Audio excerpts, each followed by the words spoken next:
where 33% can.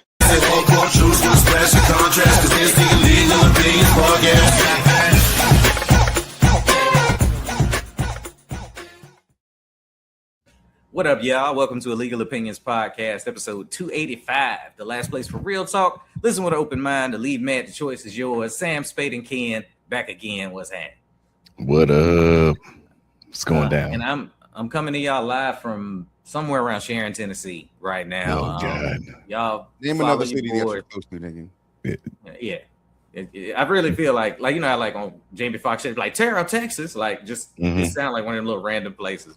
But you got your green book. I'm out here live to y'all. I'm not gonna be in here for the whole episode because me and Corey Showtime that was on the pod, he flew out here in an emergency situation to help me on the road. If something went down, I'm still letting it cook before I say too much. But if he didn't come out here, it would have been a disaster. So it's been a lot. It's been a whole lot. Yeah, you'd have been the only black dude in the place. That's why. Oh, well, that's the first now there'll be two. No, that'll be two. There'll be two of them. I can stand back to back. Shannon, Tennessee. Yeah. Oh, look, me and him be joking about that shit, right? Because like when we fly into Kansas, like there's no black items in the house or around. You know what I'm saying? So he left from the tour and jumped right back on the plane without even packing again, like unpacking rather. But I told him before he left, I said, I'm gonna need you to leave me a black artifact to tie me back to the community while I'm in Kansas. I walked in the room and this dude then left a can of Palmer's cocoa butter in the middle of the bed. Racist. You know what I'm saying? No, I'm just playing. Don't tell him I said that. He'd be mad at me. Family owned. So, no, I was telling him, I was like, it's probably what made Jake. This probably what made Jake sick. You know, he left black shit in the house. You know what I'm saying? Like he left cocoa. He don't need this. He don't need this. Hey, so he don't. Who knows? You got to bath. You got to bathe often to be able to use stuff like that. You can tell him I said that. I love him though. Oh yeah. I forgot he got butthurt about the other thing. It's cool. Yeah, it's cool. Hopefully he feels better. Get well, nigga. We really had like a real life or death situation if he hadn't gotten to the ER, and I'm glad he's okay. That's my dude out here, and he can't wait to get back on the road. Crazy person. We'll talk about that next week, hopefully. Most never mind. I was gonna make a bad joke, but I'll wait till he recovers. That's probably more sensitive in my 40s, man. Trying to get Look at you. It don't last long, my nigga. A little cushion. You try. Is somebody gonna piss you off? I almost called him Mr. Marcus, but I feel like that's taken for you forever. Like you just can't. It's DS over. I've had like younger kids, like the kids of friends of mine be like, "Oh, Mr. Marcus, hey, Mr. Marcus," and I'd be like, "Hey." You don't even know. You don't even know. Somebody nasty probably turn around like for real. I know, right? Even this conversation just led me into. I was like I said, I've discovered I'm not on Facebook as much as I used to be. But whenever I do, I get back on and get like some random text from or message from a cousin or whatever. I'll peruse a little bit. And I was just scrolling down, and like I said before, it's always been astonishing to me how much porn there is on Facebook. Oh yeah, and how much I feel like there's more porn on Facebook than there is on Twitter. I might not be on Twitter enough or X or whatever. So anyway, I'm just scrolling through. I think it was yesterday or the day before, and one of those little porn things, video in the comments or whatever, just popped up. And I'm scrolling past it. And then I said, oh, hell no. I have to click on this. Yeah, it's a must. So I click on it. And I clicked on it because I said, is that Lexington Steel? Oh. Slinging old dick. And it was. Wow. I said, wow. Is that Lexington Steel? Wow. So I hit play. But it was weird. It was like I couldn't fast forward, and every time I tried to like scroll down a little bit, it would freeze up or would take me to some ad. Yeah, I'm live. Well, I'm glad to see you still out there doing your thing, Lex. Yeah, that's nuts. It's a shame that that's what we got to go to. Like, not saying we have to go to that for porn, but I don't know if the last time y'all tried to go to a website, but now you got to put like your driver's license and shit in there. What? Did y'all know that? Yeah, like, South Carolina, you have to verify your age. And it's funny. I was having a conversation with my son about it, and I was like, "Yeah, don't put your shit on there." You know what I mean? Because I don't know. I don't think any of us know where that goes after you put that information out there like that. So I'm like, don't ever fucking do that. You better. Nobody's ever read the terms of service before they beat their dick. Like that's just not a thing at all. Nigga, we just I'm on a mission right now. Yeah. Except look around and go soft trying to read that shit. Right. In perpetuity, like God trying to beat your meat. I gotta get it back. Find my favorite scene. But no, I mean, they've been done in Florida. It's been done for. I mean, shit. When was that? I said that a year and a half ago. Probably a year and a half. Yeah, it's been a minute. That like when they took down Pornhub, they took down. It was Pornhub and whoever. I think Pornhub owns. It's not. It might have been X Video and YouPorn, but it's something like them shits. So yeah, you can't even get on them bitches. Yeah. And then I did find one that was because a lot of that shit is you look at some of them porn sites and be like, ew, I don't even want my goddamn. But it's stupid though, because like you said, you bootleg can go on shit, bootleg site and just find shit, or Twitter, or X rather. X is disgusting. You don't have to. Ain't nothing hidden up there. You know what I mean? So like all of them, we blocking the porn sites. Kids gonna figure out how to get to it if they want to, and Rule 34 exists. So there's nothing they can't find. Yeah, and they've already. The thing about it is, I think that the ones that Congress don't block are the ones too disgusting from the find. Like the one that I found that still worked was UJizz. I'm like, oh, I'm sure Congress didn't find this motherfucker. UJizz still going strong. I ain't never heard of that one. Yeah, like the most disgusting one I had ever seen is one called Motherless.com. Nope, never heard of that either. Motherless, like Motherless. Just imagine. Yeah, like I heard of E-fucked. Your mama left too. Yeah, fatherless and motherless, or they two different websites. It could be two different websites. Yeah, orphan bitches. Fatherless has got to be the worst. Gotta be. God damn. The orphanage. All right. Before I gotta get out of here, I got like 15 before we get too far, I know Sam got to go real quick. It's gonna be a quick RIP. Ted Turner, he was one of the GOATs, big dog. Oh yeah. I saw he passed away a couple days ago, and it kind of just came across my screen. I was like, damn. Yeah. Some people I just forget are still alive. And Ted Turner, who's been in my life and everybody's life, whether you know it or not, for all your life. There's some others you just forgot about. And I saw he passed away. I'm like, damn, fucking Ted Turner, goddamn. Goddamn TBS, fucking. That's big. Yeah. Cartoon Network, right? Praise. Woof, huh? Cartoon Network too, right? Like most of the cartoons on that motherfucker. CNN, dog. Like, yeah. Like, and then you can just go from there. It's kind of crazy. Like he a mogul. Big mogul. To leave your mark that way, you know what I'm saying, that people don't even realize how much you've been in their lives and how much you've helped them through that ass whooping that their mama was about to give them. Then some syndication came on and she decided to sit down and watch that shit. Distraction. Forgot to whip your ass that night. The Turner was like, I got y'all niggas. Here you go. Sprinkle this on you real quick. Hell yeah. Goddamn, put on goddamn Steel Magnolia for him real quick. Specifically Steel Magnolias. Shit. Oh, fuck. And bashful. Yep. Yeah. So Sam, what time is your show tonight? What you trying to break a leg?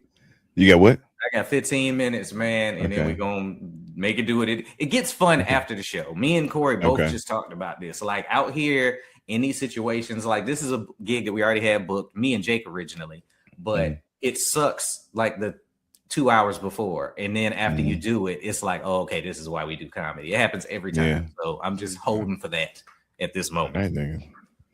Been walking there with holding up a peace sign. Make sure. Have you been to this place before? No. Shit, Sam. Hopefully we see you next week. I'll be fine. What's the closest city to you that's got actual people in it? Tennessee is about an hour and a half, 2 hours from here. So where you at? Look at this nigga. Near Sharon. We're near Sharon. We're near Sharon right now. You're near Sharon, Tennessee. White Lady, Tennessee. You're near. Yes. So what state? Yeah, because I hit up a friend of mine that live out here. She was like, "You doing every white city? It's Union City. That's where we at right now." And you're in Tennessee. Yes. Okay. Yes. All right. This nigga, he gone. Yeah, man. Hey. I'll be fine. Hopefully, again, I mentioned it earlier. Do you have your Green Book? It's not the Green Book tour. Okay. I don't know why that's common misconception about these things. I don't know, man. Okay. All right. It's cool though. At least we look at the movie and they can, see where they went. Hey, them white folks be like, you better be funny, nigga. That's not what's happening in these towns. Stop that. That's not what's happening, y'all. Hey, bro, if it does though, the show and you following me, that's them. That's not Sam talking. All right. Yeah, it's definitely us, nigga. We are concerned. Okay, these are concerned friends. That's what this is. All right. Yeah. So why we concerned about all of our people that know us already know. To everyone new listening, we just fucking around. Please. Yeah, they just fucking around. Let's talk about ass whooping since y'all scared I'm gonna get mine beat by a white Joe Jackson. Yes.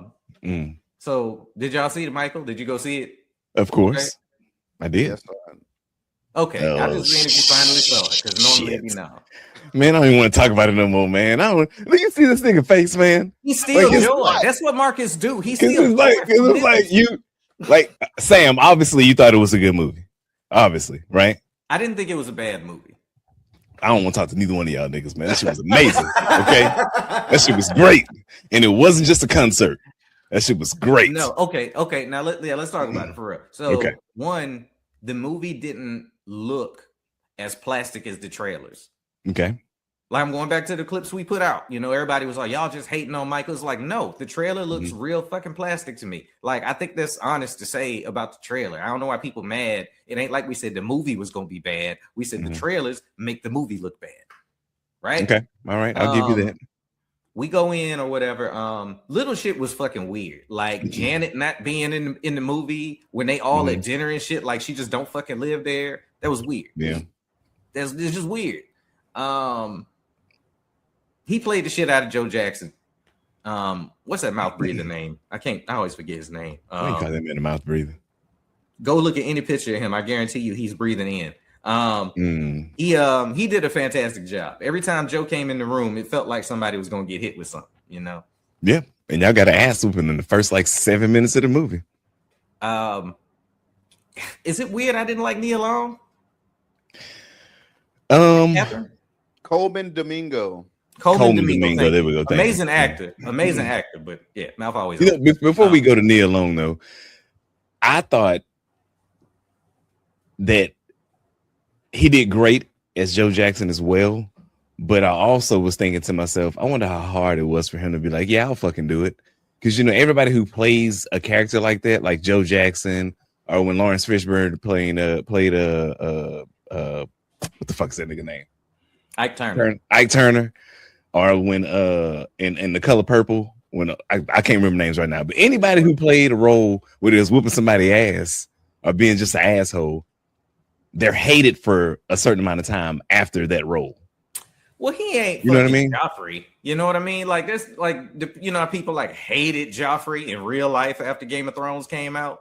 Yeah. This is, I think, enough people have done Joe, and it's so known that he whooped them kids' ass that's one of them roles that you can slide in and out of. Yeah, because that nigga boy, he was a piece of work. But anyway, playing Ike didn't hurt Lawrence Fishburne. What the fuck you talking about? Oh no, it didn't hurt him. What I'm saying is that some people just they can't think past the character, and they're mad at the actual person who played the character for an extended period of time. You know what I mean? That's what I mean. Because they did a good job. Go ahead. I think that lies in fantasy, not so much in reality.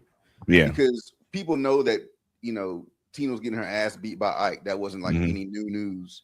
Yeah, it's like with Joe Jackson, people knew that Joe Jackson. I don't know why they only showed him beat Michael ass, but anyway, right? Because the movie was called Michael, nigga. He was getting them ass whoopings. Yeah, that's why. God damn it, like jab somebody except Michael, and Michael didn't do shit in the scene that they had him doing that shit on. Mm-mm. So who was Tito one of the producers? So I don't know if he was one of the producers, but I do know that every family member that was in the film, that are alive, they actually helped with the story. And Janet, she wasn't in it because she just declined to be in it. Like they said, she respectfully declined, but we don't fucking know, Right. I think it might have been. I think it might have been Tito ass that was like only sort of scenes where he beating Michael ass. I think he wanted to be the star. Jealous. He was jealous. Like, only sort of scenes where he whooping Michael ass and then yeah. But anywho, go ahead, Sam. What's your me a long time. I think that it's because, and I'm old. Jackson 5 American Dream. Catherine was Angela Bassett. Mm-hmm. Yeah. And she played the hell out of it. Like it's on the whole movie on YouTube in Vaseline format if you want to see it blurred. But she played the hell out of that role. And every time Nia Long popped up as Catherine, we just got the sad, I'm over everything. And she almost seemed like baked and was just like, stop beating them kids, Joe. Mm-hmm. And then she going about her business. And I heard her role was much bigger and they reduced it a lot. Like her scenes because he was killing it so hard as Joe every time he walked in the room. No, I was gonna say I thought she was in that bitch for fucking 4 minutes. Yeah, it wasn't a very long time. And she had like one powerful scene when she finally told Joe, you can't whoop him no more, can't beat him no more, or whatever. Nah, you saw what she was doing. She put on that goddamn putting that shit on. Bitch put on a fur coat and shit. Like, no. Oh yeah. Fuck you, Joe. Michael got money. He taking care of mama. Damn sure was. You know what I didn't know about them though, is that they didn't call Joe dad or father or anything, but they called their mom mother. Yeah. So like that kind of threw me off. I never knew that happened in there. I didn't know that either, but I will say that I get it. Like Joe, like no, y'all are my employees. Yes. Yeah. Right. Yeah. You call me Joe or Mr. Joe, nigga. Mr. Don't ever call me that. Joseph. You call this belt daddy, nigga. You call me Joe. I'm Joseph. Damn right. Damn. Marcus, what was it? So what did you not like about the movie? That's what I was gonna ask. What did you not like? What did I not like about it? I didn't like how it was real.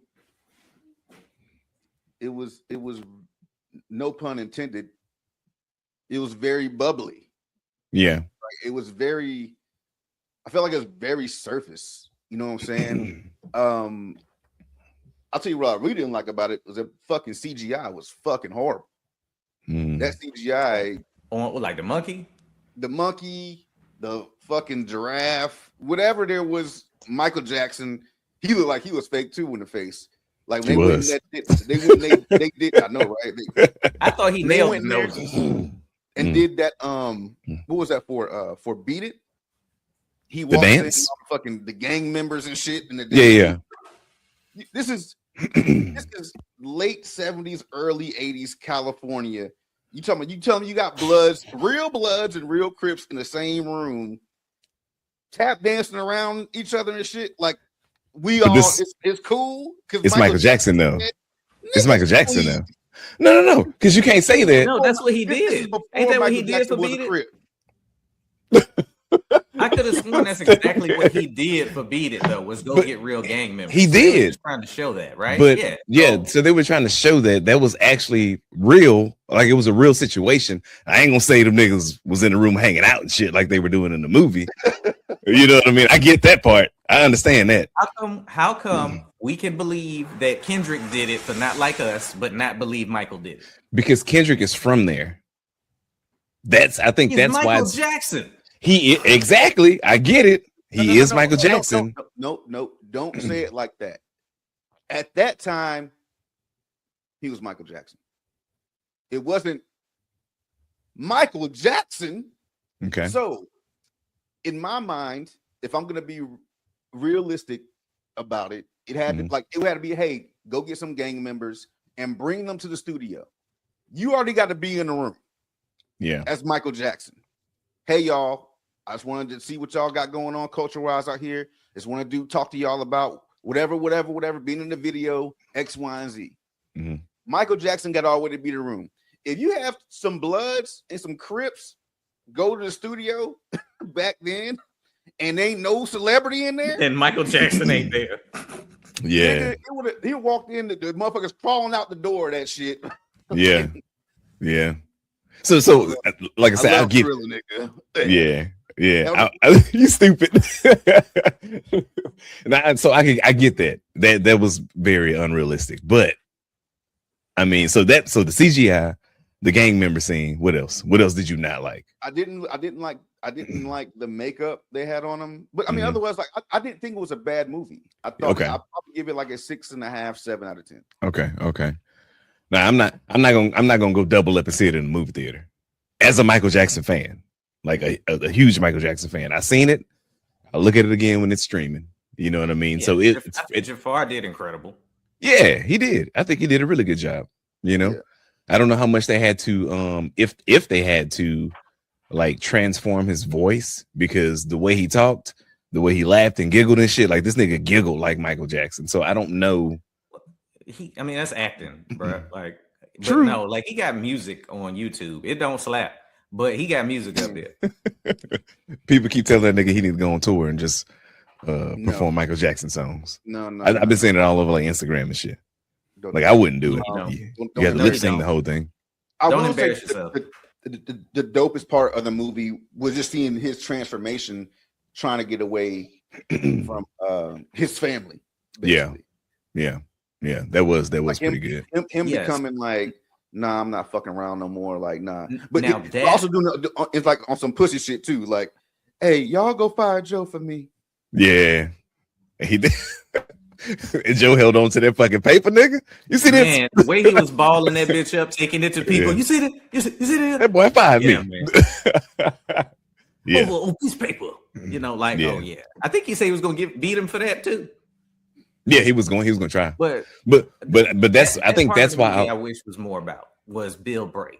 Bill Bray relationship, his bodyguard, for those that don't know. Yeah. That was the most interesting relationship in the movie to me, and I felt like I didn't see enough of it. But I'm aware, like we all got like this different version of the movie in our head that we wanted to see. So yeah. I thought it was. That's cool, one thing that my girl said too. When we left, she liked the movie. And she said, I just don't understand why they didn't go more in depth with the things that because they showed all the shit that you kind of heard about with Michael Jackson. We already seen this movie before in different phases or whatever. But going to those relationships, like the real ones with Berry Gordy or with Quincy Jones, with the bodyguard, like Berry Gordy's in the movie for fucking 2.5 minutes. Yeah. Quincy Jones did that for less than that, probably. You know what I'm saying? So it's like these are the deeper things. Like, show us the conflicts in these things. Show us why he started working with these people. Show us why he kept some people around. I don't give a fuck about him talking to no goddamn llamas because they was his friends and shit. I feel like they built a piece of the arc that you're talking about because it ended like a Marvel movie with some, Michael Jackson will return shit. Yeah, because they talking about doing a second one. Yeah. And they only stopped at 1988. Now, after the Pepsi incident, I think we're about to find out about his addiction to painkillers and how he was always in pain after that accident. Because they kind of touched on mentioned it, but they never really dug into it because they was trying to keep it light going to the end of the movie. Yeah, which they did. I mean, I think it was a good. I mean, my daughter came with us to see it, so it was surface level enough for her to understand it. You out of here, though? It was surface level? Yeah. For her to understand it? Yes. So she was able to understand what was going on during the entire movie, if that makes any sense. She's 9, so for her to be able to understand it, and now she's a fucking Michael Jackson fan all of a sudden. But again, that's where the concert portion comes in. Like the making of the music, the background stuff, the beat it portion was the best part of the movie to me. I'm sorry. I love that shit. That is one of the best dance choreographies ever. I love that shit. Even better than Thriller to me.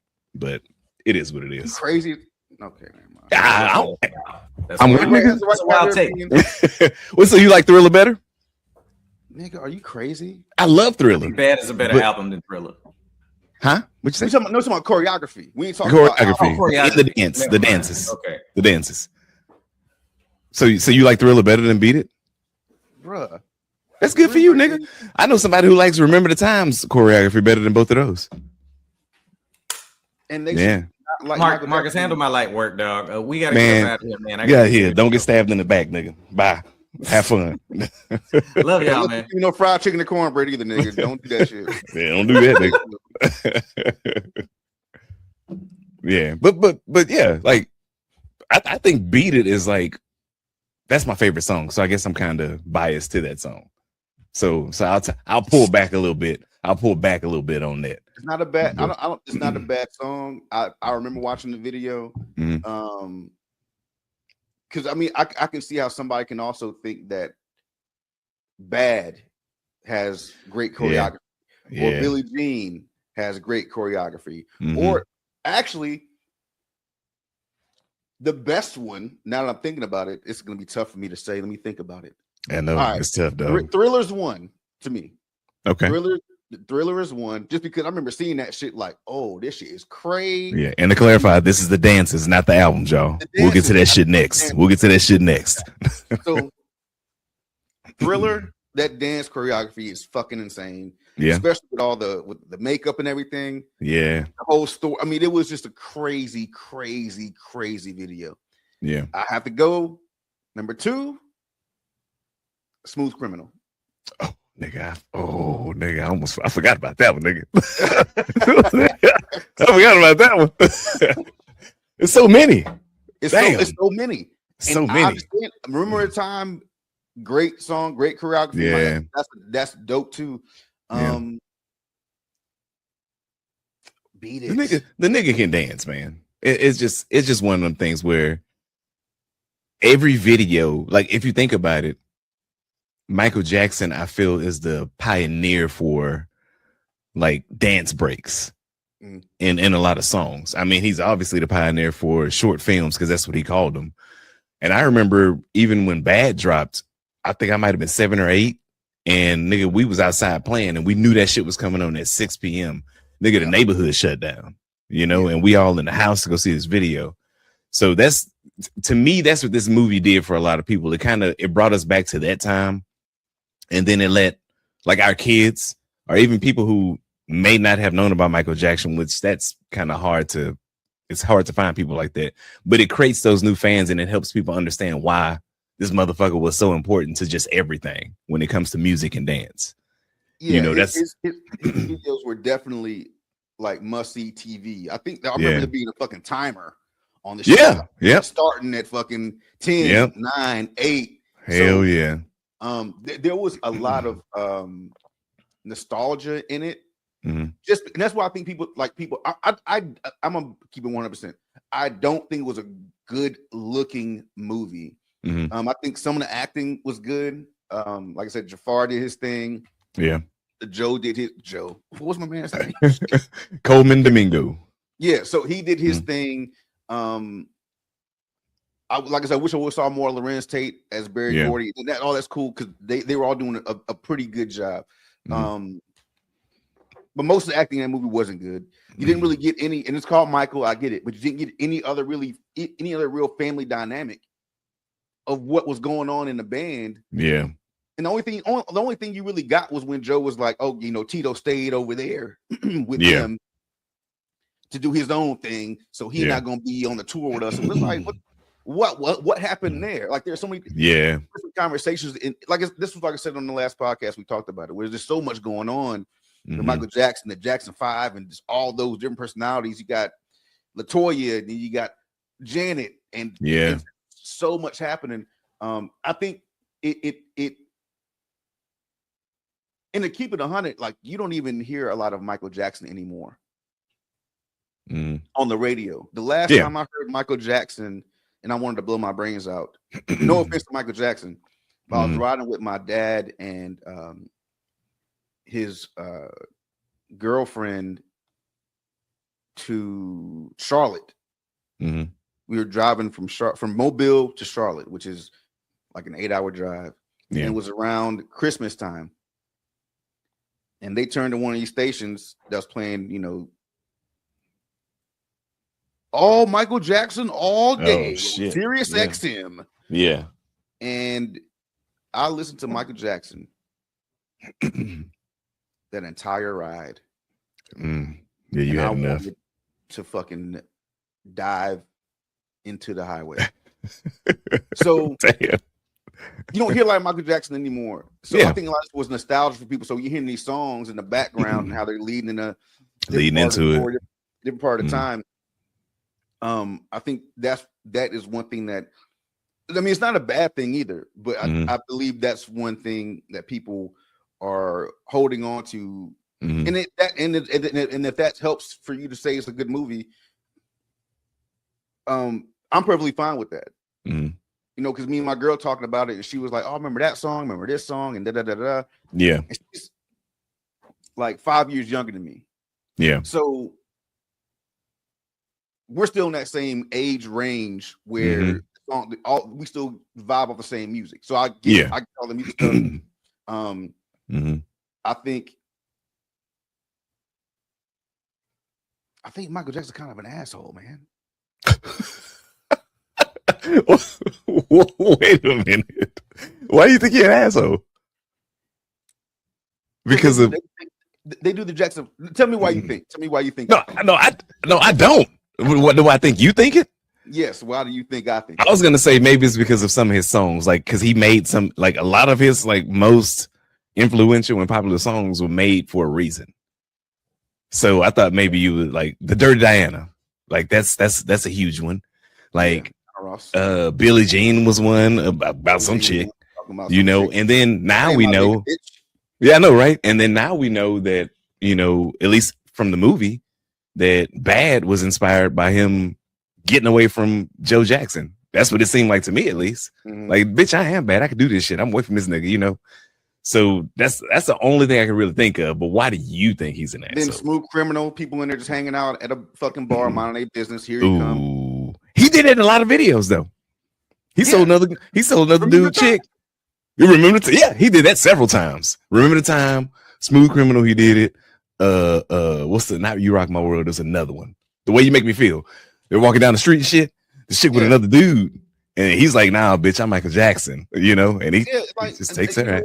And now you reinforcing the asshole part. I didn't even think about it like that, but yeah. In the Smooth Criminal, you got a pool hall full of people hanging out, drinking and shit. Here you come in here, gliding down the stairs and shit, breaking up pool balls and blowing them in people's faces. Nigga, like, we was in here playing pool. We need that cue ball. What are you doing? There was some gangsta ass shit back in the day, though, nigga. You know, so this nigga broke a pool ball and blew it over this nigga. This nigga them no look shot this nigga in the chest and put him in the wall. Then chop the nigga. Yeah. Michael Jackson I was playing pool. You come over here fucking with me. Yeah. You know, now that I think about it, even in the Beat It video, he was getting involved in gang activity for no reason. Yeah, like, let them niggas fight. Have a gang fight. Here you come on, don't want us to dance and shit. Nigga, don't you see our hands out together? That niggas, this ain't nobody want to dance, nigga. We trying to stab each other, nigga. Trying to dance stab, nigga. You talking about that nigga say dance stab. You jumped out of bed. He was in bed. Bro, his mind. Like I want to know a little bit more about if he had any help behind the creativity behind his videos. Because Beat It was an interesting one for him to just jump out the bed and let me go I hear this gang activity. Let me go be the police real quick, you know?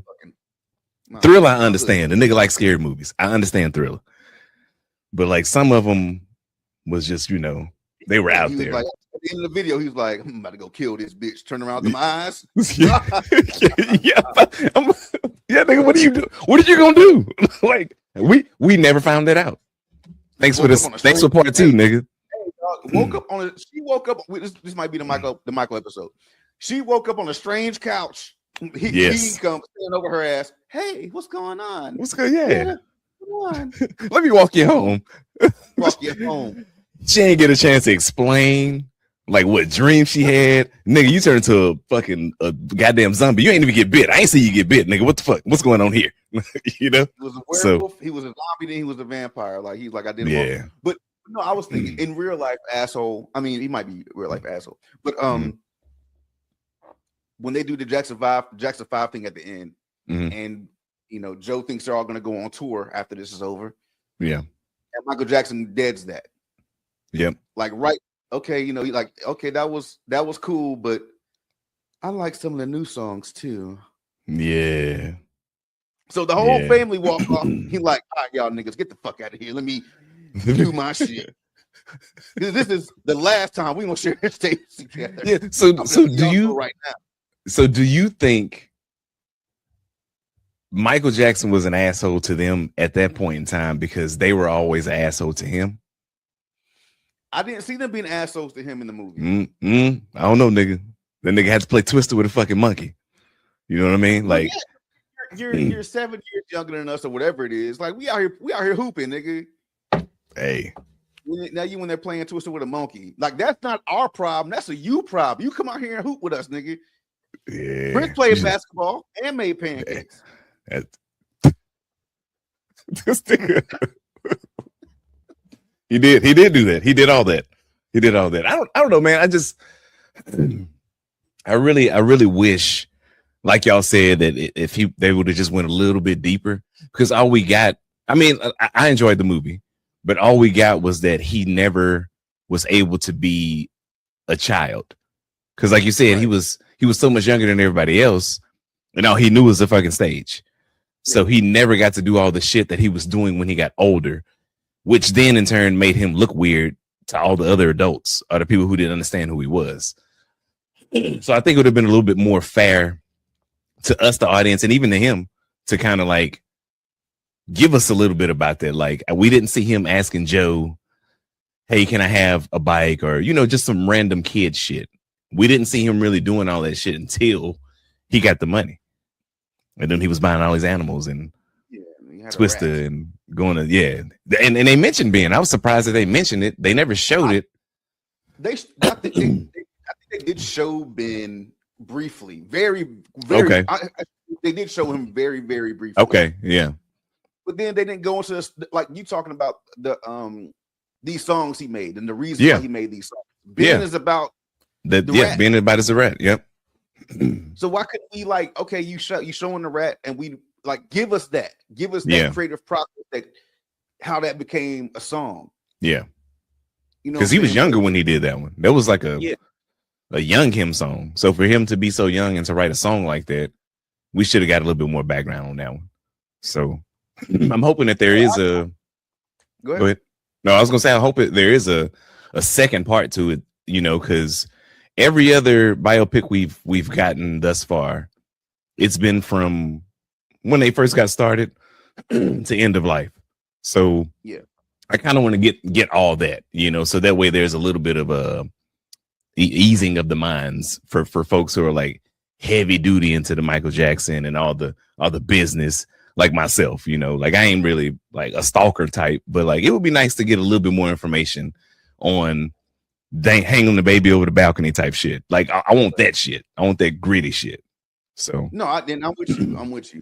They're definitely gonna make another one. They made too much money to not make a part already on it too. Yeah, part 2 and probably a part 3 that'll probably go to more focus on more of the end of life portion. Like I said, this is a 40-year story, so you got to maybe even longer than that, but you got to do it that way. It has to be parts of it. I would appreciate it more. I think there could have been more time and care if it would have been like a series, whether on HBO or Netflix or whatever people like to watch. Not Hulu, please. But you never find the shit on Hulu. Mm-mm. But I was trying to find shit on Hulu over the weekend. I'm like, God damn, I can't find shit I'm looking for on this fucking station. And I know it's streaming on this shit. Can't find it. Yep.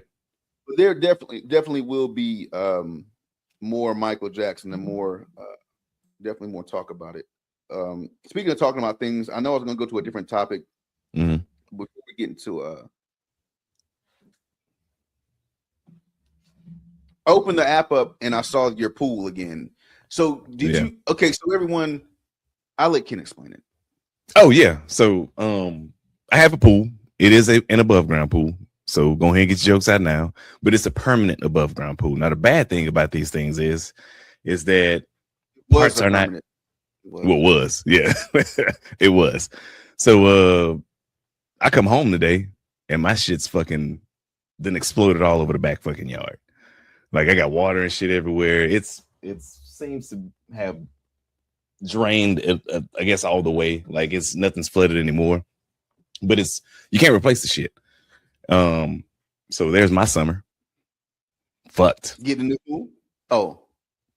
I don't know, man. I don't know. I think I'm just gonna leave that shit where it is. I'm sure the wife's gonna want another one, but it won't be this summer. How often did y'all see? How did you use the pool? We've had it for 8 years, every summer. How often do you use the pool? Oh, at least every weekend, at least. At a minimum, every weekend during the summer. Yeah. Until it gets too cold. Yeah, so we got quite a bit of use out of it. I think I would like to say we got our money worth out of it, but nothing was wrong with the pump and the filter. So it's like I could have salvaged that shit, but it all ripped apart. So there's nothing I can do. But it's covered under insurance. Hell yeah. So what does that mean? You gonna get another one? Insurance pay for it. So the insurance is gonna pay for any damages, which is the pool, or if anything got damaged in the neighbor's yard, which it did, and I already checked. The cleanup of it, because I'm not fucking getting out there and cleaning all this shit up. Fuck that. They can do it. And then whatever we decide to do after that. So if we decide to get another pool, or if we just decide to make it a big ass fire pit, they gonna pay for that shit. All right, that's dope. Yeah, so that's gonna be my next move. I guess, man. I'm just glad nothing got fucked up. Y'all can get another pool, man. Y'all been using that bitch for 8 years, and every weekend for 8 years. Yeah, yeah, though. So it's up to the wife. Whatever she want to do, that's what we're gonna do. Because I'm not getting in trouble.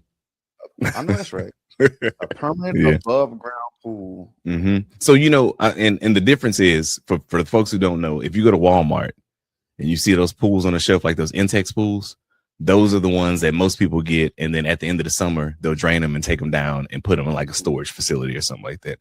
This one has metal sides. We might as well just spend the money and got an in-ground pool basically. But I told you niggas before we start recording, I don't fuck with wildlife like that. And I've heard too many stories of niggas getting in their pool and there's dead rabbits, dead birds, snakes, all in their pool because they have access to it. But the above ground pool, it's a little bit harder. So I ain't never had that issue. And then I don't have trees over my yard either. So that's even better. Yeah. Why are you looking like that? Okay. No. And we got gators in our neighborhood too. So also, I don't need that fucking problem because that bitch gonna have the house. If I find a gator in my pool, nigga, I ain't got time for none of that shit.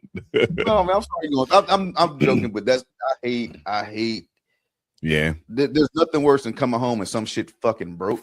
Fucked up, nigga. Did I tell you how niggas about my Yes. This is the second, I was gonna mention that too. This is the second time you come home to some fucked up shit. Some fucked up shit, nigga. So we go to Texas for the holidays, for Christmas, we got my neighbor's kid, my son's best friend coming and checking on the dogs and stuff like that, right? Well, he didn't have to go in the garage for anything. We have a deep freezer in the garage. I don't know what the fuck happened, but something tripped the fucking GFI in the garage, shut the deep freezer off. This bitch was full of fucking meat. And by the time we got back home, I'd imagine this is what the Thriller video set smelled like, nigga. It smelled like dead people in this bitch. So I go into the garage and I'm trying to sniff it out. I'm like, what the fuck is that smell? Like, is there a dead like possum or some shit? Then got in this motherfucker, Open that fucking freezer, man. I damn near fucking died. Cause that shit, it was like slimy, green. It looked like melted. Like I didn't know meat like melted, but it was melted. And the mildew and you whatever you're thinking of right now. Just remember we had chicken, pork, steaks, sausage, all of this shit in there, all mixed up. Popsicles, nigga, all of this shit was mixed up in there, and all that shit was just a goo, gelatin in there. Yeah, just gelatin, and it was so bad it melted outside the freezer, and there was like a line of just slime going out the driveway because our house is built up, our foundation is a little bit high. So it was just going down the fucking inside of the garage out to the driveway. Just gross. Ah. So makes me not want to go nowhere, you know? Makes me not want to leave my house. Just stay back, motherfucker. Something's fucked up, nigga. But no, hey. I would have like you better than me. You did the due diligence and cleaned it out and whatever you did to it. That shit would have been thrown away. Yeah. Yep. I would have threw the whole up. All right, hey baby, we got to get a new deep freezer. Yeah. You know why I cleaned it out? I cleaned it out because I had liquid chlorine, and that is the heaviest sanitizer you can buy in the store from the shelf. Yeah. I took that motherfucker outside, sprayed it out real good, rinsed it out real good. Smells like a new one now, But we don't put nearly as much shit in it. But man, you learn your lesson. Yeah, learn my fucking lesson. Nigga, I would have. You remember the first Men in Black movie, right? Yeah. And when Will Smith is going through his interview, and everybody's trying to figure out how to do the test, he goes grab that table, start dragging that shit. Yeah. That's all you would have heard in the neighborhood is he dragging that to the fucking sidewalk. Yeah. Nigga, I feel like I should have called somebody to come and get it for me. Because it was it was unlike anything I've ever smelled before. And I've smelled dead animals. I've smelled skunks after they've been hit, but this shit was like, nigga, a combination of meats like that. I understood why when you're in a restaurant, they want all those meats separated. Because if something like that happens, I could have a disease. I don't fucking know. Cause I was breathing in that shit. I had no mask or nothing when I opened it. Well, not when I was cleaning it, but when I first opened it, I took all that shit in, nigga. I should be a clicker, like off of The Last of Us, nigga. Cause I took in a mouthful of that shit. God, that shit sucks. Them spores in you. Them spores in me, dog. But yeah, that's my disaster for the day. And this shit happened today. Just so everybody knows, it happened today. Went to pick up my truck from the shop, came back to an empty fucking pool. Go get one thing fixed, just come home for some other shit to be broke. Nigga, you know what I did? I poured myself a goddamn old fashioned, nigga. I looked at that shit and I was like, God damn it. Let me get this old fashioned going. Yeah, I'm not dealing with this right now. I'm not dealing with this. I already talked to the insurance company and everything. I got all of it out of the way, but yeah, I'm numb to it now, dog. Fuck it. That's what it is. I know it's hard being a woman. I understand the difficulties of it. I'm with someone who's very in tune with their body and their soul and their mind and these things. So I know about all the hormonal X, Y's, and Z's and the premenopause and all the things. Oh yeah. So I understand, but let me tell you how hard it is to be a man. Yep. And she looking at you like, I expect for this shit to get, I don't give a fuck what kind of day you had. Nigga. Yes. Yes. She's like, what you gonna do? What? Hey, it's kind of like, what I'm gonna start doing is like, you ever start, you with your girl, you trying to start getting a little push up on a little bit, like, yeah, what's up? Yeah. And she be like, hey, nah, not today, player. I fucking not feeling it. Got gas, whatever the fuck. My period, but it ain't coming. Leave me alone. Yeah. I'm gonna start doing that shit from now on. Every time I get a tap on the shoulder, like, hey, boo, can you fix this? I'm gonna be like, got gas. Goddamn. I got gas. Yeah. What? Can't replace that ceiling fan today. I ain't fucking with it today. I got a headache. Damn it. Could you imagine actually telling your lady that shit? Hey, look, hey, Ken, the pool. Do you seen it? Like, yeah, I see it. You gonna get it fixed?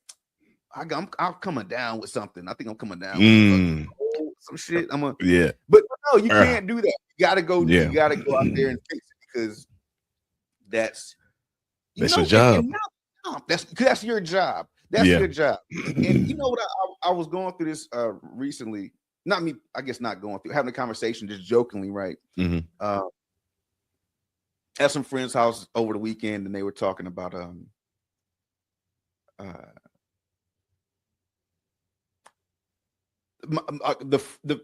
the friend's husband was upstairs sick, and he was I guess the girl, the his wife was like, yeah, I told him you got 45 minutes to be sick. What the fuck? Gotta get this shit, because it's this thing that's going on. It's been going around for years, and we gotta stop this shit. Just as men, of women being like, you know how men get once they get a little bit sick, they become. Oh God, the man flu. Yeah. And you get a little cold, and now you just laid up. And it ain't that bad, bitch. You don't know how I feel. That pisses me off more than anything. Like the number one thing you can do to me is tell me how I feel, and I don't feel like that, and piss me off. Don't tell me how I feel. Like, nigga, I got the flu. I can have a bad cold. You think your cold is worse than my cold because you a woman? Y'all better stop that. Stop it. That makes me so mad. And I still got to get up and go to work and do and fix all the shit that you broke. Yeah. Oh, man, somebody broke. Well, I don't know what happened. Somebody broke it. Yeah. Somebody broke it. Why is there water coming from the light switch? I don't know. I don't know, babe. Can you fix it? There's electricity in here and now water. Nigga. Look, guys don't like we've been doing that for a long time. We got to stop some of this stuff. We got to stop. Like if we can't tell women when they get an attitude, hey, you on your period? You on your? Ooh, yeah, you can't do that. Definitely can't do that. Don't tell me that I'm not sick for real when I'm sick for real. Yeah. I get the coughing and shit. Don't. All right, now, no, well, it ain't that bad. How do you know? How the fuck you know? I think we should have a right to throat chop their ass. Shut up. Or heavily cough in their face. Or you know what? Cough in their face, kiss them in the mouth. Now we're gonna see. Yeah. Now we gonna see now. We're gonna see. Yeah. Or don't let me get that real. I'm gonna shit on myself. Oh, it ain't that bad. Look at this. I'm gonna shit on myself. No problem. Yep. Liquid up the back, and then you got to clean me up because it ain't that bad. Now guess who do the laundry? I fix the fans. You do the laundry. I call insurance company for the pool. You do the laundry. I shit on myself. Handle that. When your tires go bad, I gotta get them fixed or replace them. It ain't that bad. I hate my car, bro. Oh no. I hate my car. Just get another one, dog. I can't. I gotta get a house first, and then I get a car after that. I hate it, man. I'm driving to work. This is Friday, and my fucking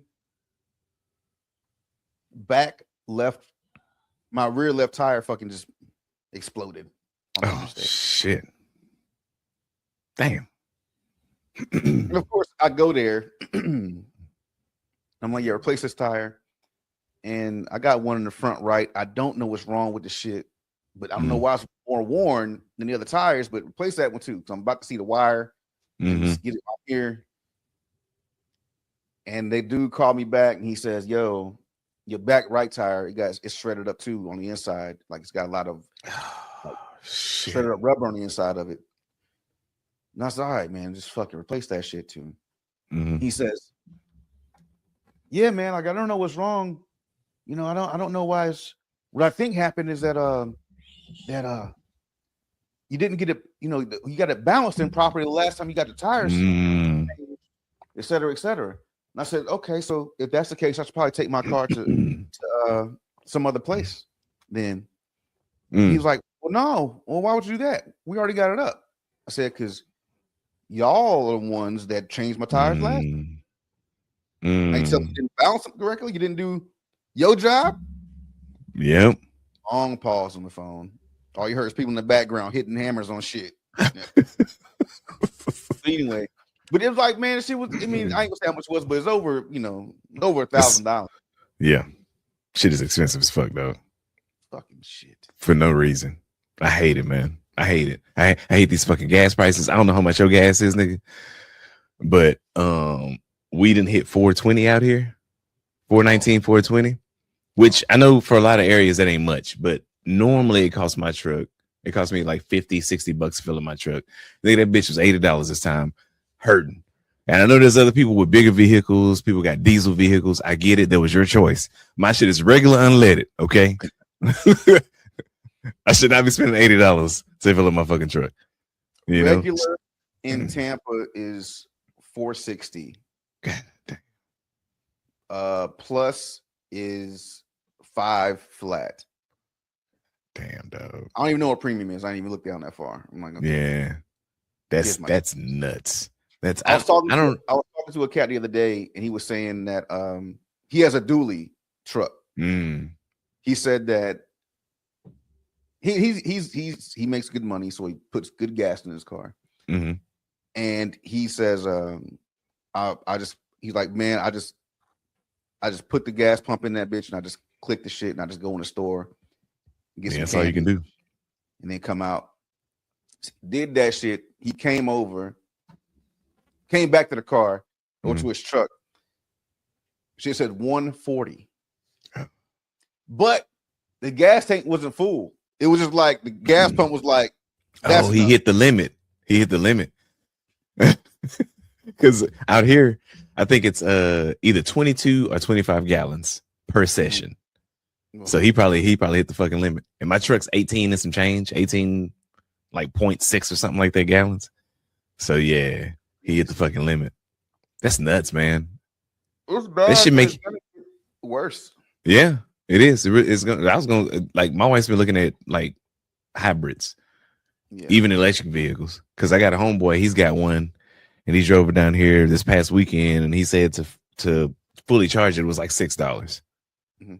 And I was like, that sounds fucking amazing. But the bad thing is you got to plan your trips out. When you're driving long distance, you got to plan everything, you know, and I don't like that. And then I don't want to just sit at a gas station for 30 minutes while my shit, you know, is doing whatever it's doing. Unless it's a Buc-ee's. I mean, at least you can walk around that motherfucker for a little bit. But like a fucking mall. Yeah, it's like a fucking mall in that bitch, you know. But yeah, some people out here suffering. And it's gonna get worse.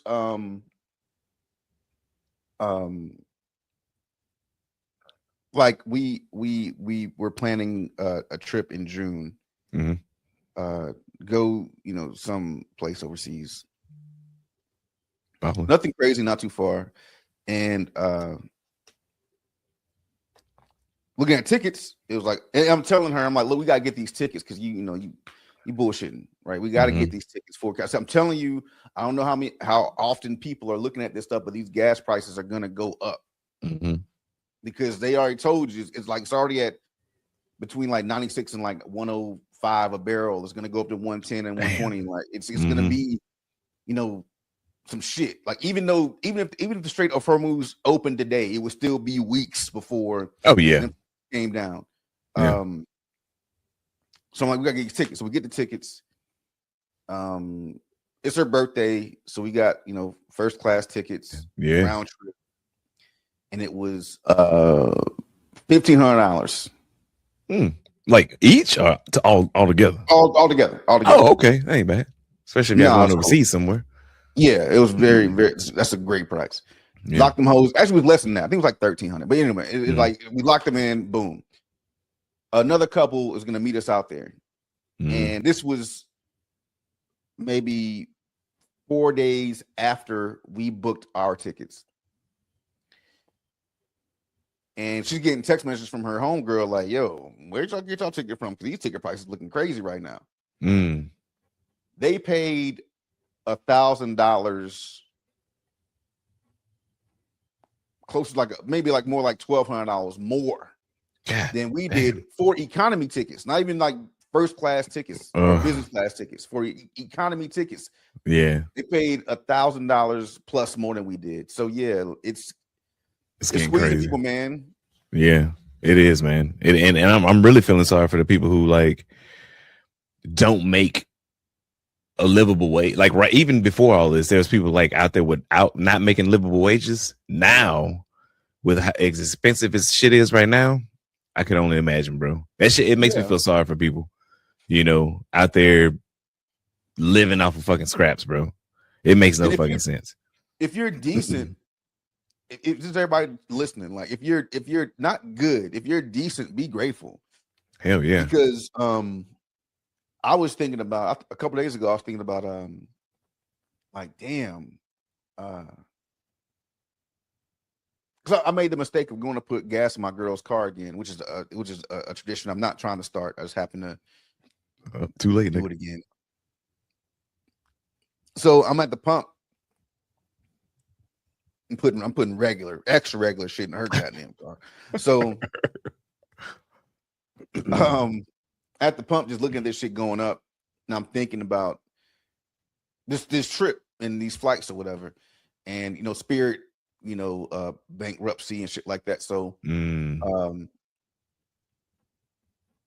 gotta talk about that. We talk about that? No, we hadn't talked about it yet. We'll talk about that next. So think about Spirit bankruptcy, and I'm just like, fuck. All those TSA people that didn't get paid until recently, that were out of the job, all people that work for DHS that weren't getting paid, and you were already like behind the 8 ball badly, giving your people quit their jobs because you're not paying me, and I ain't afford to just be staying like, so people quit their jobs for the drive, right? Because I can't afford to drive to fucking work every day and I'm not getting paid. Now you finally are getting paid again. And the gas prices are now fucking $5. Nigga. Yeah. Like it's fucking crazy. Yeah, where's our win at? We are not as a just I know other countries are fucking feeling it too, but like just in America, like we are not doing well at all. We're just even like, I feel like I'm doing good in life, but nigga, it be little shit like my pool exploding or having to have maintenance on my vehicle and then having to go to the fucking gas pump and fill these motherfuckers up. My son just moved back, so this nigga about to eat up every goddamn thing until he goes back for after summertime. So it's like, nigga, this shit finna get tough. I mean, we about to be eating ramen noodles around this bitch. Not ramen, that's too expensive. Ramen noodles, nigga. Cause fuck. But get that old box for 99 cents down out that shelf. Nope, not getting no shrimp flavor. Get the chicken. Get that chicken, nigga. Stop playing. Matter of fact, get that beef, nigga. Yeah, get the beef. Fuck that. No, just get the shit to say broth on it. It don't even say the flavor. Just don't even say the flavor. Just broth. We'll season that shit when we get home, nigga. Yeah, we got salt and pepper, nigga. We got salt and pepper. Is your son working? That's what he's doing. He's gonna be working this weekend. I mean, not this weekend, this summer until he goes back. You work during the school year though? No, straight up full-time student, man. Full-time student. I'm trying to tackle that. It ain't my problem right now though. But what you mean? Oh, gotcha. Yeah. So I got you. No, my girl's son graduates this year, and they have and I have no involvement in it, right? So that's why I say it's not really in my business. Yeah. But between her and his father, there's a disconnect on the working side of things. She wants him to work, and his father don't want him to work. Well, so he's never had a job ever in his life. So that's why the other way around. Huh? I thought you were gonna flip that. I thought you were gonna say no. So we've had conversations about it, and I try to give her just advice on man shit. Yeah. And there are certain things. This is for all young men. This is not in particular to my situation, but I think all young men by the age of 17 should have at least had a job and earn their own money. Yeah. Or done something to earn money. Yeah. Regularly. Yeah. I know everybody can't have the cool job and work at Foot Locker. Shit, nigga, I worked at Office Max when I was fucking 16 and 17 years old. Shit. Better than me. Stocking shelves at first, and then I sold office furniture to office men when I was fucking 17. Selling fucking arm wires and shit to these way better jobs than me, nigga. I was washing dishes at 14, and then I worked at a go-kart track That was fun. That's fun. That was fun. That was fun. And then I worked at a hospital in my like later teens up until like I left for the military. Worked at a hospital. Yeah, that was okay. I'm gonna say that was also fun because I was a whore. Like, nigga, So that was fun. Yeah, it was fun. But I mean, on tie in my school uniform to work. I ain't had to do that shit, nigga. I had an untucked polo, nigga, and a backwards hat. No, that's dope. I never had a cool job. I bet if you was young working in the hospital, there's some bitches. That's why I said it was fun. It was fun. You know, yeah. I will say, if I think I have mentioned it before, but as a 17, 18-year-old, 19, I think I worked in the hospital until I was like 20, 21. There's some lonely nurses. They work at these hospitals, and them hours are long. Like they be working 12 or 14 hours, and some of them just sleep at the hospital. So, Mom, if you're listening to this, you already knew your boy was. I was out there. But yeah, we used to tell both me and my sister worked at the hospital for a time, and we'd be like, yeah, we don't get off till midnight. Nigga, we was off the clock at 9, doing whole shit. Hey, we was wild. I've seen Grey's Anatomy. I know what you're gonna be doing. You know, and while you're bullshitting, that shit ain't far off. I ain't even gonna lie to you. That shit is not far off. And this is me working in food service. You know, I'm just like checking niggas' orders and making sure they ain't get shit they ain't supposed to have. You know, right? You know, but yeah, it was a good fucking time. Kind of wish I can see myself, not go back. I wouldn't want to go back. You just go order something from yourself, not fucking. Just go order. It's like, boy, I know what you're doing in here, boy. I know what you got going on. Yeah, just go in there and be like, hey, just tough it out. Yep. You're gonna be all right, my nigga. Right. Yeah. But no, that's dope. That's one of the things I'm just, I try to mind my business. Yeah. When it comes to stuff like that, because I don't give him any money, and he don't ask me for any money. Yeah. So I'm like, all right, like if y'all feel like, I mean, I just think it can stunt growth in a way of let's say you've never worked, and let's say you go to college and you go to college, you get a job, which is what he's doing. He's going to college, right? Yeah. What happens when that person that's never had a job gets a job, and you run into people that have different personalities, and you run into that asshole, or you get that horrible boss, or that coworker that's irritating. You know what I'm saying? Like, perfect example.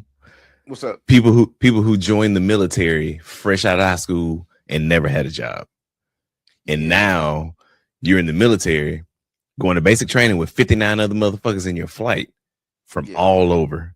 So you got all these different personalities. You don't know how to handle it because you've never had a job. You never had to do this before. So I agree with you wholeheartedly. Like, I do feel like there should be some experience just in the fucking world, period. You know, whether it be a job, whether you're in college, working in college, something, some steady form of just being around other people other than your family. I think that'll get you. Go ahead. No, you good.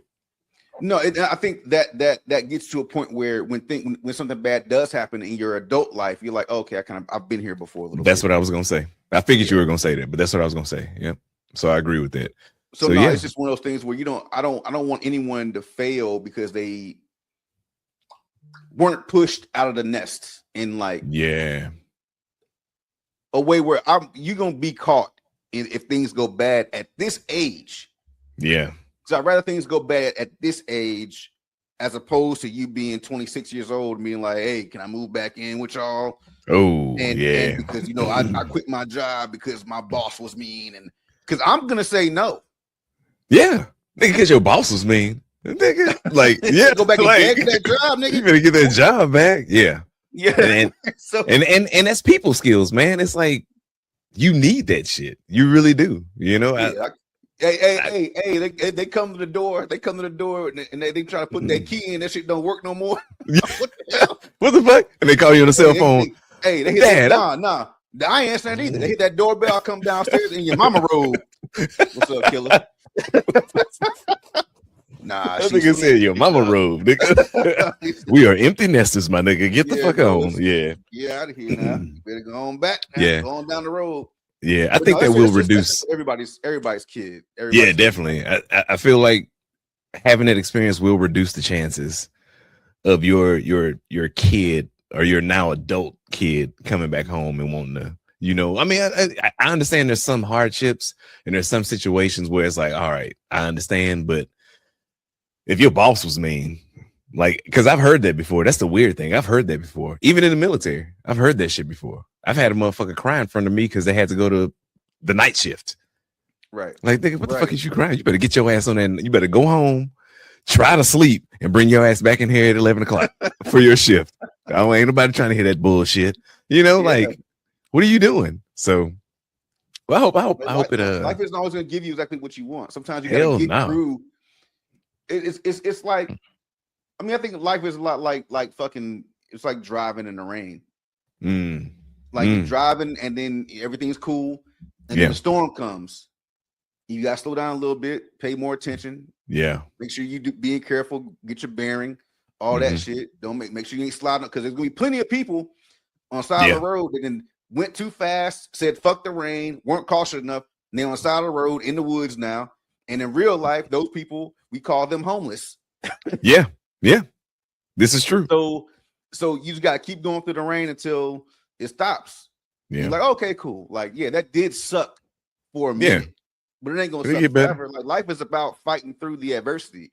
You know, there's nobody. I won't say nobody, but there's nobody that's had a life without adversity. Yeah. So get that shit working at Popeyes. Get it out the way. Hell yeah. Damn. Speaking of people that need jobs, Spirit Airlines. Back to Spirit. Back to Spirit. Yeah. What you got? Those poor. All right. So Spirit has historically filed for bankruptcy. I think it was twice, at least twice within the last few years, that they filed for bankruptcy, and now they're done. Spirit is no longer an airliner. I don't even know who owned them. I don't know. I don't know much about who owned them or whatever, but I know they were your budget airline, right? Yeah. The sad thing about it is one, the economy's fucked up. All those people don't have a job, and also, I heard that there are still tickets that weren't used. So there are people that had trips planned, and then this company went under. Now I don't know if they're gonna get their money back. I don't know how that's gonna work. I don't have a ticket, but I can only imagine, you know, what it would feel like if you had a trip planned this summer. Because again, Spirit goes pretty much everywhere. I seen a shit ton of them when I was in the Bahamas, shit ton of them in Jamaica. So to have that trip planned, your hotel and everything. And a lot of us do live on a budget. So when we live on a budget, let's say you got that resort and it's non-refundable. Now what the fuck do you do? You know, can you afford the next plane? The next airline? You know, can you go with Delta? Can you go with American Airlines? I don't fucking know. So there's so much that I feel like hasn't been shared with Spirit Airlines. I've never flown with them. Have you flown with them before? I think you have told me you've flown with them. Yeah, one time. Yeah, but I heard it was a legit company. I mean, they have to have the same. It's not. Did you say no? Go ahead. They got the same what? They had that the same as. Because I'll tell you, they had the same shit as no other airline. What I mean is, qualifications. Like, you can't just be a pilot. You know, can't be just like, hey, yo. Yes. I heard Spirit was hiring for pilots. I ain't got no experience. But hey, I can drive. I play a lot of video games. I drove here. Yeah. He said no. But they I mean, the thing that was touted as they were, you know, I guess, no pun intended again, crashing and burning, is that they had no incidents where crashes where they was like a loss of life. Like, they had zero incidents where a plane fell out of the sky. Which is great, because especially for Spirit, that's definitely where they put all their money, into the airplane and not into the interior or your experience of the airplane. Because When I tell you, they didn't even like they would give you water. They wouldn't give you like sodas and shit, snacks and shit. Like nigga, damn. But they did have a menu. Like they had a menu that you could order off of. But I ain't fucking with that shit, man. Like I'm not. Yeah. But just to get back to the beginning of the inconvenience of it, they did that shit at 3:00 in the morning. Damn. So there was no like, there wasn't anything in the air of, hey, when you're buying these tickets, just in case y'all want, purchase at your own risk. Yeah. But we might be going under. It was 3 a.m. Damn, dog. And you got people that are wherever Spirit flies that are getting up from in the next day and trying to figure out how to get back home. Yeah. And they did this in the middle of the night. Like I saw this thing on IG where this pilot was like talking, his voice is cracking over the intercom, crying basically, like, I've been here for however long, and we've been an airline since 1984. It was named something else before, but the airline since like 1984, and I know there's a lot of bad things that happen around the airlines and et cetera, but I can only remember the good things. Yeah. And this is, I don't know if it was like the last flight. It was his last flight for sure. Yeah. But I took Spirit once because from where I was living at the time, it was the only airline I could get to Colombia. Gotcha. So I was flying into Medellin, Colombia, and I had to stop in Miami and get on Spirit flight, and no, it's janky as fuck. I ain't gonna lie. It's just it's a janky. It's flying in a folding chair. Is the best way I could describe the shit. Damn. Like if you've ever flown Frontier, you've flown Spirit. Same. Yeah, I've never flown Frontier either. Yeah. Yeah, same shit. Cheap ass tickets, expensive ass bags. It costs more to fly a bag than it does to fly yourself. Holy shit. So these gas prices fucking are one of the problems with. And the president of the United States, remember him saying sometimes after his election, you're gonna get tired of winning. We're gonna just keep winning and winning and winning and winning and winning, and you're gonna get tired of winning. You're gonna say, President Trump, I'm tired of winning. Oh, shit, nigga, win. Win. So W-A-E-N, nigga. Yeah, right. Win. So I made jokes about the shit all weekend because when me and my old lady first got together, when she first started staying over here, she has this pink, like a hot pink Nike duffel bag, and she was bringing it over here, and I was making fun of her, for a long time. I was like, "Oh, you gonna bring your little hot girl summer bag over here? Your little Miami trip bag, pulling up for the weekend. All right, I see you." And I messed with her about it for a long time, and I guess I was over the weekend or whenever it was. I woke up before her and I just jumped on the phone and saw Spirit went out. And she woke up eventually and we was talking about it. And I said, you go ahead and retire that little bag, your little hot girl summer, little Spirit bag. Go ahead and throw that shit. I said, Spirit dead, that bag is dead too. Go ahead and toss that shit out the window. Don't need that no more. Damn. I mean, that was what it was for. Like I saw plenty of memes, like one was saying that all the Airbnb owners in Miami are crying this morning. Oh yeah, because that's what that Spirit was known for, the Miami trip. Yeah, cheap ass, broke ass, young ass people. Yeah, cheap ass flights. Yeah, motherfuckers stacked up in hotel rooms and Airbnbs and shit. Damn, so I didn't even think about that. You lose lives. It's gonna hurt. That shit is tough. Like, that Miami economy gonna take a hit. People make jokes. I made a bunch of jokes. Like imagine 3:00 in the morning, you on a Spirit you on a Spirit flight, and all you hear is the pilot say, hey, Spirit, we went out of business, it's over, bankrupt, belly up. This is our last flight. Y'all got a good one. And all you hear is buckles and zippers and shit over the intercom, and that door open. Oh, God, nigga. I was jumping out. Shit, we done. Bro, popping smoke on this motherfucker. Oh my God. But yeah, man, it's tough. Yeah, that's a lot of people. But the other airlines and I think the government in some ways are coming in like to help and just salvage the situations. I believe I saw. I believe it was JetBlue, who said that they were offering like $99 flights from anyone that was in a Spirit destination that couldn't get back home. I believe they were doing that. Another airline was doing it, and a lot of people have been. Well, I don't know if it's true or not. I don't know anybody that worked for Spirit, but the word is that they've been reaching out through government resources, reaching out to Spirit pilots and employees to get them set up with another airline, so that that'd be cool. So I have no idea how many people work for Spirit. Yeah, let's just say it was 10,000 people. Yeah, that's a lot of people that wouldn't have a job. Hell yeah. Well, don't have one now, but they don't have one now. Well, but imagine that though. Imagine that come up. You was a flight attendant for Spirit, breaking up fucking fights and shit all day. Yeah, you fucking having to carry a little bit of mace in your pocket. Yeah, Spirit was a Waffle House of the air, nigga. I know. Ooh, that's a raise. That's a pay raise right there. Yeah, you like shit. You got to fix your goddamn attitude though. You can't come in Delta. You can't come in with attitude. No. I ain't having it. Can't stop. Me Won't stop. Say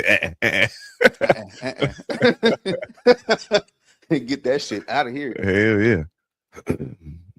So let's see what else we got. Meg and Clay. Yeah, let's hit that and then call it. Let's hit that because oh shit, I didn't know it's that late. My bad. Yeah, no, you good. So everybody's already talked about this, and so and the reason I put this on the list because I have one small thing to say. Okay. I don't give a fuck. Okay. I don't care. I don't give a shit because Jay Spade Marcus has historically said that when motherfuckers are online, social media, living out loud, saying everything is all good, something is bound to fucking happen in the end. Yeah. And I've always taken that to heart. I've always lived like that. In the past, like when social media was a new thing, everybody was online. Everybody was jumping. Everybody was jumping. But we've had it long enough to know that niggas are detectives now. Okay. Yeah. So no matter what you put, and also it's gonna be on there forever, right? So when this Megan Clay shit happened, I'm gonna say when they started dating, cool. Maybe she wanted to slow down. We didn't know much about his love life. We all knew who Klay Thompson was. I don't give a fuck who these motherfuckers is talking about. They didn't know who he was. You a goddamn liar. You lying. That's some right. That's some women that yeah. I've seen dudes too. I've seen dudes saying the shit. Oh, too. You see, I've seen dudes too. Yeah. So all you niggas who think that you're fucking lying, okay, you're lying. You're lying because in 2015, Klay won his first championship. 2015, Meg was getting arrested. Neither here nor there though. She wasn't even in the music business. It don't fucking matter. So when this shit hit the fan about him cheating, I didn't give a shit. I'm gonna be honest with you. Didn't care because he is an NBA All-Star. He travels a champion. He travels a shit ton. And historically, as far back as I can remember, any professional athlete fucking. All right? They fucking, But the reason why we didn't know about Klay in his situations is because he wasn't living out loud on social media. And then you go to Meg and you can pull up her whole fucking lineup. And I hate that for her. I ain't gonna shame her in any form of fashion because we've all had our young days. But you put all that shit on there for investigation and you gotta stop fucking doing that. You gotta keep certain things in your life private. All right. And if you live a certain way, or if you present yourself a certain way, then people are gonna treat you that way eventually. And it's gonna be the motherfuckers who you don't think is gonna treat you that way. Case in point, Klay Thompson, quiet, light-skinned nigga, and everybody calls him lame and corny now. I still don't know what the fuck that means. Because if making $300 million in my professional career and winning fucking championships in my professional career is lame and corny, I would like to be that. Please make me lame and corny. I want to be a millionaire. But other than that, honestly, I don't give a fuck. So all you niggas with opinions and all you women or bitches and hoes, whatever you want to fucking be, you got opinions on any one of these niggas, you're fucking crazy because they don't know you. They don't know you. Fuck it. Let them niggas. And then the thing that pisses me off the most is when I see people say poor Meg. What? Yeah. What is this for? What do you mean?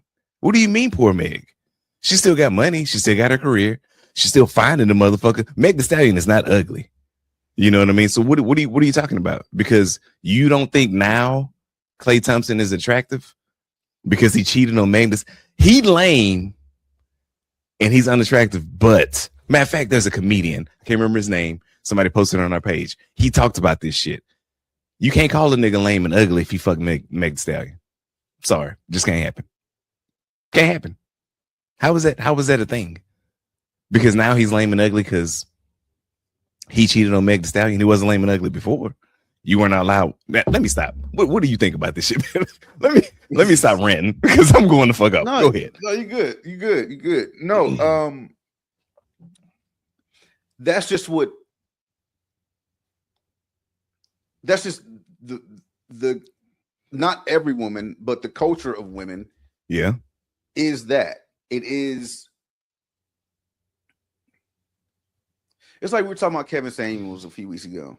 Mm-hmm. And we said so he's doing his show and it starts getting clipped up and aggregated into on YouTube, and then it's everywhere. Yeah. Like this dude talking crazy to these women. Yeah. He's talking crazy to these people. Yeah. It took dudes to hear him slice and dice up that one short, fat, little dick nigga that didn't make no bread. Mm-hmm. We heard that shit and we was like, yep, you know what? We're not calling into the show. I'm not calling this nigga. Yeah. We're not calling. But women would hear him cut up another woman and feel the need to call in to defend all womanhood. No, you can't do that. So that's what happens. Anytime something happens to one of their heroes, it becomes whoever she was dealing with was a fucking piece of shit.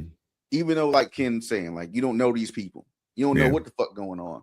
Mm-hmm. Meg could have been fine with, and this is also, I'm not saying Klay cheated. Yeah. I'm not saying that. This is what we got. This is what we got. I saw something where he was saying that she cheated first. Yeah. And then was forgiven. And then if he did slide, then to get his get back, it's whatever. Mm-hmm. I've seen times where women are only offended if the chick that you fuck wasn't like their caliber, and now they're mad. Yeah. Because you fucked that chick? Like, I'm fucking with you and you fucking with her? Yeah. Like now you come back and giving me this fucking grade C? You putting grade C vagina inside of my grade A vagina? Mm-hmm. So a lot of women, like they put their stock in who their man is based off of who they fucked. Yeah. Or who they used to date or who used to be with. I remember shit, even my girl, we went home, it was like during the holidays at my homeboy crib, we kicking it. And she's like, hey, show me some pictures of Marcus, like, from back in the day in high school when y'all was all cool. Yeah. He got a box of shit, right? Yeah.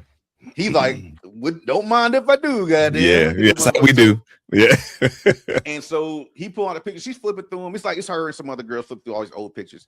And she was like, no, I just want to see, what you was working with in high school. Like, who was you? Yeah. Like, you had your girlfriend, what she looked like. Yeah. And I said, did you see her? And she was like, yeah, I saw her. Mm-hmm. I said, okay. And now, what, you good? She was like, yeah, I ain't gonna lie. That's how you know. That's how you know we got something. You good? You good? Yeah. I ain't gonna lie. You doing your thing. I ain't gonna lie. So people putting their money on who you've been with compared to who they are. So the compare and contrast. And also, before I forget this, Klay Thompson is one of the best shooters of all time. Yeah. Klay Thompson, this is for everybody that don't know, like you know who he is. Mm-hmm. He's top 3, easily top 5. Yep. Best shooter in NBA history. Mm-hmm. It's not debatable. Yep. Argue with your mama. Okay, go look at the numbers. Yeah. Like, yep. So yeah, like he was low key, he was cool, he was doing all the things, putting you on his IG, he named the fucking boat after you or some shit. Y'all bought a house together. All these things happen, and most times, like these things don't line up for cheating for me. Mm-hmm. We look at somebody who personally doesn't put his work, his women that he dates on Instagram. Yep. But he puts you on his page. He's showing you like y'all on the boat, y'all doing all this shit. He's basically like caping for you. I mean, I read that one of the reasons they broke up because she wanted fucking $700,000 a month from him. I seen that somewhere too. $1,000. She was like, "Yeah, I need that from you every month." Bitch, is you crazy? Yeah. I don't give a fuck how much money I got. You ain't got. Mm-mm. Come on. Mm-mm. You better go back to Popeyes and make some more of them fucking sauces this summer. Something. And so, I am aware that we have listeners that are going to try to come at us and give us heat. But this, to me, this is like one of those situations where there is no getting around the fact that we don't have all the facts. And everything we're saying is true. Like everything you said, living out loud, some of the things you've read, like that shit is out there, you know, his stats, that shit is out there. The type of person he is, the type of person she is, it's all out there. So, and I've heard several people just talking about how she was the best thing that ever happened to him. We don't even know who the fuck this nigga dated in the, like how well, we know some of them, but like how do you know for him that was the best thing? How do you know? Same thing for her. How do you know for her he was the best thing? You know what I mean? And again, I don't even think Klay has responded to any of this shit because I think he wants to keep his shit private, which is how everybody should fucking do. Marcus, I ain't never seen your lady. Never. Mm-hmm. And we friends on social media. But I feel like that's how it's supposed. It has to be in some situations. Like everybody don't need to know your fucking business. You know, the only time you see me and my lady on shit is like anniversary shit. And it's usually after the fact, you know what I mean? Or you know, some shit my kids are doing.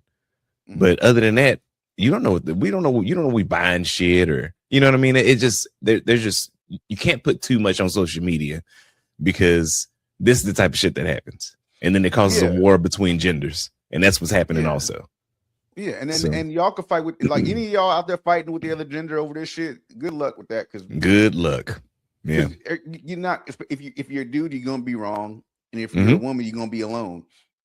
Which goes back to, like, I saw the shit where, it was this thing going around where cheat first in like for men. Saw that. Like cheat on your man first. How are y'all doing that? And this is what I mean. They get so deep into this shit. Like they really, if you died tomorrow, Meg Thee Stallion would not cry for you. At all. All y'all that are in this cheat first, cheat on your man, like for Meg. Yeah. You know what? Let me give you a perfect example on the flip side. You remember back in the day, it was maybe last year, 2 years ago, when Keke Palmer went to the Usher concert and her boyfriend got on social media and said whatever he said. Nigga, we ate that nigga up. Yeah. Cause like, nigga, what are you doing? Like you making us as guys look bad. What are you doing? We don't do that. You wait till she get home, and y'all have a conversation. So that is a perfect example of what you should not do. And how we react to it when it's one of us doing it versus how they react to it when one of them goes through some shit. So like we can check ourselves. I feel like we can check ourselves pretty. Now we really didn't know that nigga. That's another thing. Nobody knew who this nigga was. This I can't remember his name. So it's like we still ate that nigga. We don't even know him, but we still ate that nigga because like nigga, we don't get online and do shit like that. We're not supposed to. I don't think. And I don't think that that's a manly thing to do, to get online and bitch about shit. No, it's not. It's not. And I've checked dudes for that in the comment section, people that I know. Yeah. Like, hey, bro, take this down. Yes. Yeah.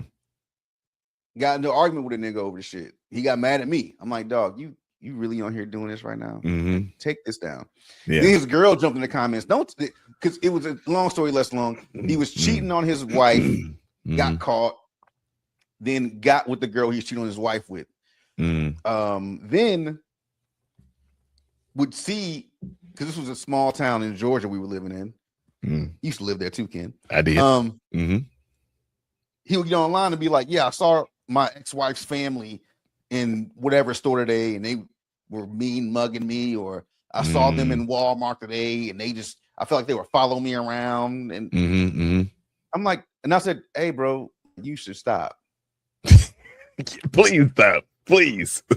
Because if anybody that was gonna if anybody gets on here and says something to you about who knows what happened, yeah, and like, nah, you was fucking this girl while your wife was deployed to the fucking desert for fucking 6 months, motherfucker. I think I might. Yeah, I think I might know of this one. Maybe. So I'm like, yo, you might just. I was like, yo, you should. I said, you really should stop pretending like you're the victim here. Just take this stuff down. So anyway, we got into it back and forth. Then the girl he was cheating with jumped in, and I'm like, you don't even want me to start talking about you, because I knew you back at. I knew you at this other base we were stationed at together, and I knew you would jump off. But you might want to chill. Talking crazy. I started talking about all the niggas I know ran through you at said Air Force base. Yeah.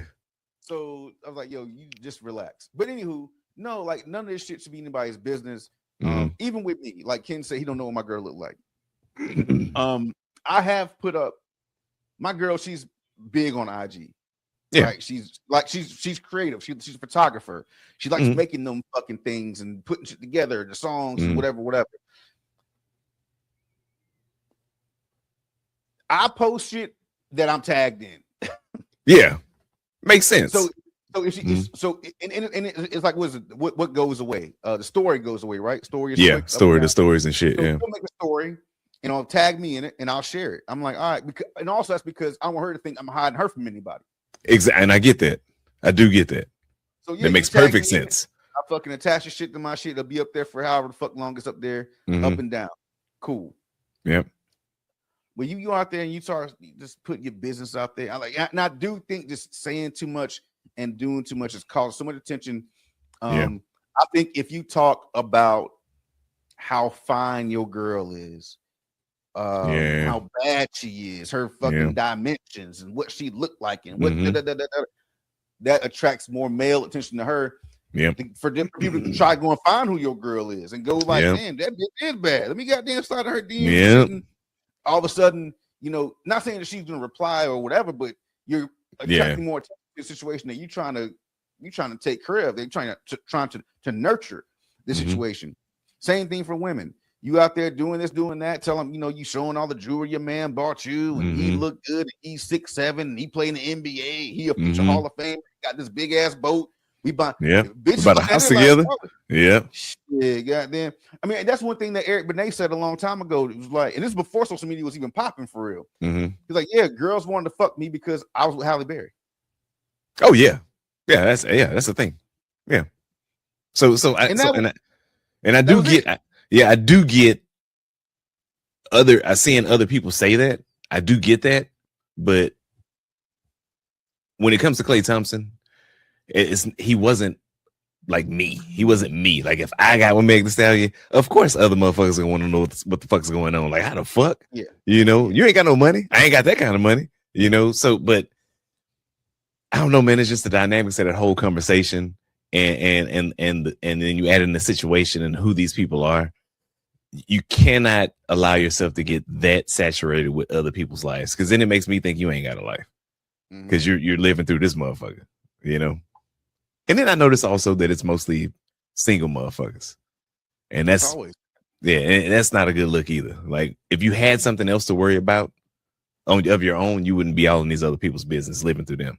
Yeah, but it's always it's either somebody that's single or somebody that wants to be single. I was talking about this shit last night. about people having conversations with certain people and people having the assumption that they want the things that you have. Yeah. They only see what you have, but they don't live the life that you live. Yeah. In order for you to get these things and to go through what you got to go through, like people say they want to be celebrity. You don't know that these people can't go to fucking Home Depot when they feel like it. Like you don't know that people can't just go to the fucking movies when they feel like it. People just can't do certain shit. Full circle to Michael Jackson. I believe that was in the Michael Jackson movie. It was. He was like, yo, I can't just fucking go. He can't do that shit. Yep. Like I can't go to the toy store and get shit no more. Now I signed one autograph and everybody popping up. Day. Yep. So yeah, I mean, people think they want those things. So they get so involved in those lives and wanting those lives. They don't know what it takes to hold those things up. And that's why I talk on this podcast a lot about my situations and my family, my girl, but this is very surface level shit. Yeah. That's totally different. Because the thing is, the things we talk about on here, especially if it's personal stuff, is shit that everybody else go through. Exactly. You know what I mean? Or somebody has had something like that similar happen to them, but ain't nobody on this motherfucker fucking filthy rich. You know what I mean? Well, at least I don't know. Because, I don't know, because we don't tell our business like that. We don't tell our business like that. And we're friends. Yeah, and we're friends. We've been knowing each other for at least, almost 20 years now? Yeah. So nigga, that's a long ass fucking time, no motherfucker. And we don't pocket watch. You know what I mean? So it's like that. There it is. There it is right there. Keep your shit, your shit. You got shit to do. Yep. Definitely got shit to do. We're busy. And when you're busy, you don't really have time to look at what everybody else is doing. We'll be mad about what anybody else is doing. That's why so many things we talk about are, when it comes to people and celebrity in particular, it doesn't really, like I could talk about it unbothered. Like I don't have a horse in the race. Like who gives a fuck? Like you said, who cares? Who cares? Yep. It's just a topic for the yeah. Well, Sam is going on stage. So Sam, good luck, nigga. Hope you're doing fine. And sorry we missed y'all last week. So last week was just a hiccup in the schedule. Everything's fine. Sam is on tour.